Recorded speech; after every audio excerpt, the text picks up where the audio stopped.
Bismillahirrahmanirrahim. Assalamualaikum warahmatullahi wabarakatuh. Alhamdulillah kita dapat berkumpul di ruangan yang sangat sederhana ini untuk diseminasi menyebarkan pemahaman dan penerapan pengalaman budaya positif bersama saya Samsul Jamali SPD, calon guru penggerak angkatan 10 SDN Negeri 17 Jungkat Kabupaten Membawa. Nah, di sini saya akan memberikan penerapan tentang budaya positif dan sekaligus ini tentang pengalaman saya sendiri. Tujuan pendidikan. Menurut Ki Hajar Dewantara, tujuan pendidikan adalah menuntun segala kodrat yang ada pada anak-anak agar mereka dapat mencapai keselamatan dan kebahagiaan yang setinggi-tingginya, baik sebagai manusia maupun sebagai anggota masyarakat. Oleh sebab itu, pendidikan itu hanya dapat menuntun tumbuh dan hidupnya kekuatan kodrat yang ada pada anak-anak agar dapat memperbaiki lakunya atau bukan dasarnya hidup dan tumbuhnya kekuatan kodrat anak. Budaya positif.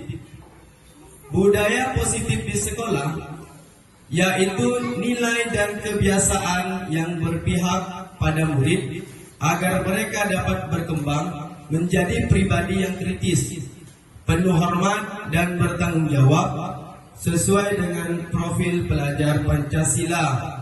Nah, untuk di sekolah kita, budaya positif itu sudah menjadi kebiasaan kita sehari-hari. Bahkan itu kita lakukan setiap pagi. Contohnya, setiap pagi jika guru piket berada di depan untuk menyambut siswa kita datang ke sekolah dengan pergerakan siswa karakter siswa yang menyapa guru, memberi salam. Nah, itu sudah termasuk budaya positif di sekolah kita.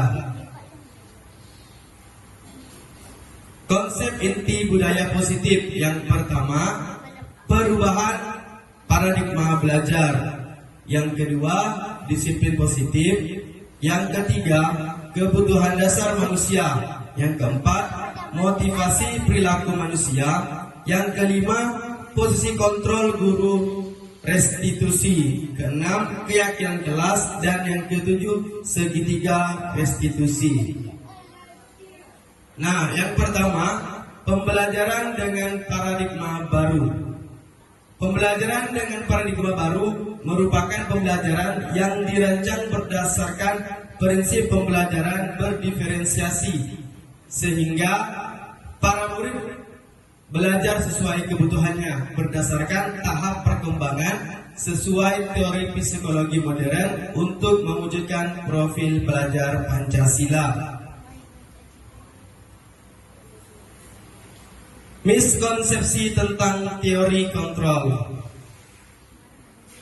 Ilusi guru mengontrol murid. Kemudian yang kedua, ilusi bahwa kritik dan membuat rasa bersalah mampu menguatkan karakter. Yang ketiga, ilusi bahwa semua penguatan positif efektif dan bermanfaat. Yang keempat, ilusi bahwa orang dewasa berhak memaksa. Mengubah paradigma stimulus respon ke pendekatan teori kontrol. Nah, ini stimulus respon dan teori kontrol. Yang pertama, stimulus responnya realitas atau kebutuhan kita itu sama. Kemudian teori kontrolnya realitas atau kebutuhan kita berbeda. Stimulus respon, semua orang melihat hal yang sama. Teori kontrolnya, setiap orang memiliki gambaran yang berbeda. Kemudian stimulus responnya, kita mencoba mengubah orang agar berpandangan sama dengan kita. Kemudian teori kontrolnya, kita berusaha memahami pandangan orang lain tentang dunia. Stimulus responnya, perilaku buruk dilihat sebagai suatu kesalahan. Teori kontrolnya, semua perilaku memiliki tujuan. Stimulus respon, orang lain bisa mengontrol saya. Teori kontrolnya, hanya ada yang bisa mengontrol diri Anda. Stimulus respon, saya bisa mengontrol orang lain. Teori kontrolnya, Anda tidak bisa mengontrol orang lain. Kemudian, stimulus respon pemaksaan ada pada saat rujukan gagal. Teori kontrolnya, kolaborasi dan konsensus menciptakan pilihan-pilihan baru. Stimulus respon model berpikir menang atau kalah. Teori kontrolnya, model berpikir menang dan menang. Disiplin positif. Disiplin positif berasal dari kata disiplina yang artinya belajar. Disiplin mengacu pada disiplin diri yang memiliki tanggung jawab terhadap apa yang dilakukannya berdasarkan nilai-nilai yang diyakini. Disiplin positif merupakan salah satu cara penerapan disiplin yang bertujuan untuk menumbuhkan kesadaran serta memberdayakan murid tanpa imbalan penghargaan atau reward, ancaman atau hukuman. Sebagai pendidik, tujuan kita adalah menciptakan murid yang memiliki disiplin diri sehingga mereka berperilaku mengacu kepada nilai-nilai kebijakan universal dan memiliki motivasi intrinsik dalam perubahan perilaku ke arah yang lebih baik. Nilai-nilai kebajikan. Nilai yang disepakati bersama lepas dari suku bangsa, agama, bahasa maupun latar belakangnya. Contoh nilai kebajikan. Motivasi perilaku manusia. Yang pertama, motivasi ekstrinsik untuk menghindari ketidaknyamanan dan hukuman. Yang kedua, untuk mendapatkan imbalan atau penghargaan dari orang lain. Kemudian, motivasi intrinsik untuk menjadi orang yang mereka inginkan dan menghargai diri sendiri dengan nilai-nilai yang mereka percaya. Kemudian, hukuman tidak terancam atau tiba-tiba. Murid tidak tahu apa yang akan terjadi atau tidak dilibatkan. Kemudian bersifat satu arah berupa hukuman fisik atau psikis. Kemudian konsekuensi terencana atau disepakati sesuai peraturan. Kemudian murid tetap dibuat tidak nyaman. Sikap guru selalu memonitor murid. Kemudian yang terakhir adalah restitusi. Restitusi proses menciptakan kondisi bagi murid untuk memperbaiki kesalahan. Proses kolaboratif yang mengajarkan murid untuk mencari solusi sendiri. 5 posisi kontrol guru. Yang pertama, penghukum, pembuat merasa bersalah, teman, pemantau, manajer. Contoh penerapan 5 posisi kontrol guru. Kasus, murid tidak memakai atribut lengkap saat upacara bendera. Penghukum, hormat pada bendera selama 1 jam. Itu untuk posisi kontrol guru penghukum. Kemudian posisi kontrol guru pembuat rasa bersalah. Berapa kali ibu atau bapak harus memberitahu kamu? Kamu selalu saja mengecewakan ibu bapak. Kemudian posisi kontrol guru sebagai teman. Ayo dong, ikuti aturan sekolah. Tolong bantu ibu bapak ya sekali ini. Ya sudah, tidak apa-apa. Lain kali jangan sampai berbuat seperti ini lagi ya. Kemudian posisi kontrol guru sebagai pemantau. Kamu sudah melanggar peraturan sekolah. Kamu tahu konsekuensinya. Setelah upacara, kamu beli atributnya ke toko di depan dan jangan diulangi lagi. Kemudian posisi kontrol guru sebagai manajer. Apakah kamu tahu kesalahanmu? Kira-kira bagaimana kamu memperbaiki kesalahanmu? Keyakinan kelas. Mengapa keyakinan kelas? Mengapa bukan peraturan kelas? Nah, pembentukan keyakinan kelas. Yang pertama bersifat abstrak. Yang kedua berupa pernyataan universal. Yang ketiga dibuat dalam pernyataan positif. Nah, yang keempat sedikit saja agar mudah diingat. Kemudian yang kelima sesuai dengan kondisi kelas dan sekolah sehingga mudah diterapkan. Yang keenam, semua warga sekolah warga-warga di kelas dilibatkan saat membuat keyakinan kelas. Kemudian segitiga restitusi. Segitiga restitusi suatu proses dialog yang dijalankan oleh guru agar dapat menghasilkan murid yang mandiri dan bertanggung jawab. Segitiga restitusi ada 3, yaitu yang pertama menstabilkan identitas, yang kedua validasi tindakan yang salah, dan yang ketiga adalah menanyakan keyakinan. Menstabilkan identitas berdasarkan prinsip membuat kesalahan adalah bagian dari proses pembelajaran. Berbuat salah itu wajar. Contoh kalimatnya, tidak ada manusia yang sempurna. Ibu atau bapak juga pernah melakukan itu. Ibu atau bapak tidak mau mencari siapa yang salah, tapi ibu atau bapak ingin mencari solusi dari permasalahan ini. Kemudian, validasi tindakan yang salah. Validasi tindakan yang salah berdasarkan prinsip setiap perilaku berupaya memenuhi suatu kebutuhan tertentu. Contoh kalimatnya, kamu pasti punya alasan mengapa melakukan hal itu. Padahal kamu bisa melakukan yang lebih buruk dari ini ya. Kamu patut bangga karena telah melindungi sesuatu yang penting buatmu. Kamu melakukannya karena mempertahankan sesuatu yang penting bagimu. Kemudian yang ketiga, menanyakan keyakinan. Berdasarkan prinsip teori kontrol bahwa pada dasarnya kita termotivasi secara intrinsik. Contoh kalimat tentang menanyakan keyakinan. Apa keyakinan kelas kita? Nilai-nilai apa yang telah disepakati bersama? Seperti apa gambaran sebuah kelas yang ideal? Kemudian, kamu ingin menjadi orang yang seperti apa? Nah, berikut adalah contoh penerapan segitiga restitusi yang saya buat. Bapak Ibu, tolong perhatikan videonya.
Oh begitu ya. Halimah melakukan seperti itu pasti ada alasannya kan?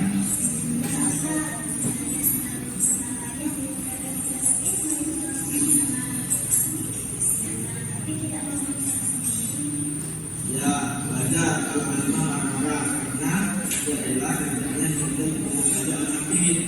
Bapak sangat menghargai tindakan Halimah dan tidak terlalu buruk pada ini, misalnya seperti pukul. Sekarang kita pikirkan tindakan Halimah marah dan berkata kasar kepada Habib, apakah sesuai dengan keyakinan kita?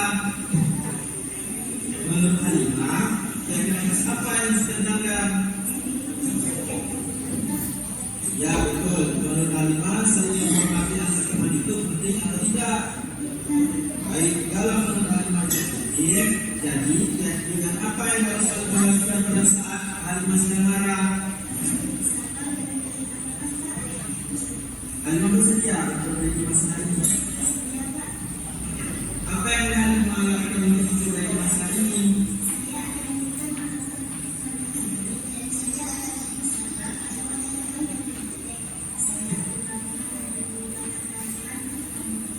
Ya, sedih tidak terima. Semangat ya. Sekarang silakan kembali kelas. Assalamualaikum warahmatullahi wabarakatuh.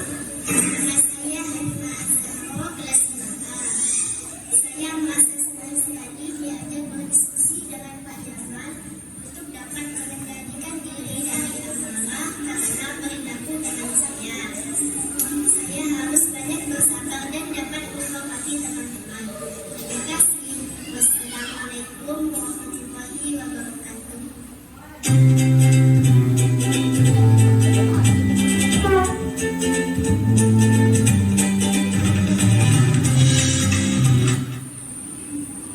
Hafid, ini sudah kesekian kalinya tidak terlambat. Menurut ingatan Hafid, sudah berapa kali Hafid terlambat? Sering datang terlambat itu apakah suatu kesalahan atau bukan? Baik, Hafid. Sering datang terlambat itu adalah hal yang manusiawi bagi anak-anak seusia umum.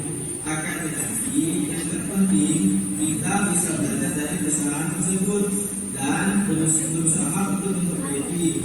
Setuju kan, Hafid? Nah, sekarang kita cari solusi bersama ya. Hafid sering datang terlambat pasti ada alasannya. Kenapa sih Hafid sering datang terlambat? Karena saya sering berbicara dengan diri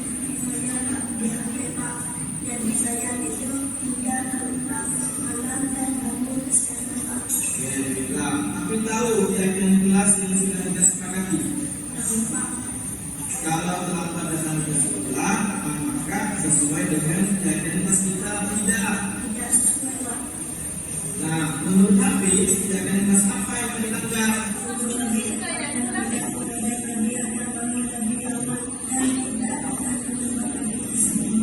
Baik, Hafid, kamu sudah menemukan solusinya. Kita akan bekerja sama dengan kelas Hafid agar Hafid tidak datang terlambat lagi ke sekolah. Sekarang silakan kembali ke kelas ya.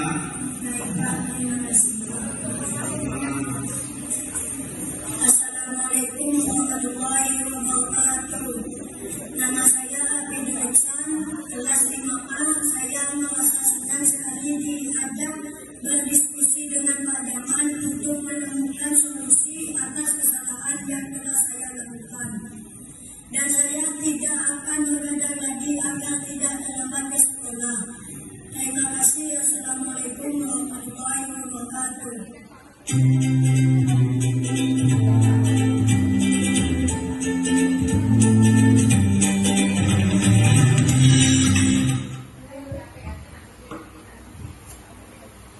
Baiklah Bapak Ibu semuanya, itulah contoh penerapan segitiga restitusi yang saya lakukan di kelas 5A. Jadi di situ ada dua kasus. Yang pertama kasus dari Halimah. Nah, Halimah itu marah-marah kepada Hafid karena tugasnya dicontek pada saat pelajaran agama. Itu contoh kasus, bukan kasus yang sesungguhnya. Jadi penerapan ini saya lakukan untuk demonstrasi kontekstual di pendidikan guru penggerak. Jadi untuk Bapak Ibu semuanya yang ingin saya infokan kepada Bapak-Bapak dan Ibu guru semuanya, yang pertama yang harus kita lakukan di kelas itu adalah membuat keyakinan kelas. Nah, membuat keyakinan kelas itu dari semua murid, apa yang mereka sepakati itu dituliskan ke depan dulu. Misalkan nih contoh disiplin, artinya mereka datang tepat waktu, datang ke sekolah setelah bunyi bel jam 7 teng, mereka masuk ke dalam kelas dan menunggu gurunya. Contohnya seperti itu. Kemudian apalagi mengerjakan mandiri. Nah, contohnya mandiri. Mandiri itu dalam arti mereka mengerjakan tugas itu masing-masing tanpa menyontek, misalkan itu keyakinan kelas kita. Nah, apalagi contohnya kayak seperti tadi, tidak boleh datang terlambat. Nah, itu salah satu contoh keyakinan kelas. Nah, setelah keyakinan kelas kita dibuat, apabila ada murid kita yang melakukan kesalahan atau melanggarnya, nah disitulah guru-guru semuanya kita itu menerapkan segitiga restitusi. Di situ kita hanya sebagai manajer. Jadi posisi kontrol gurunya itu sebagai manajer. Terapkanlah segitiga restitusi. Yang pertama itu penerapannya adalah menstabilkan identitas dulu. Nah, menstabilkan identitas itu tentang menanyakan apa yang sudah mereka lakukan.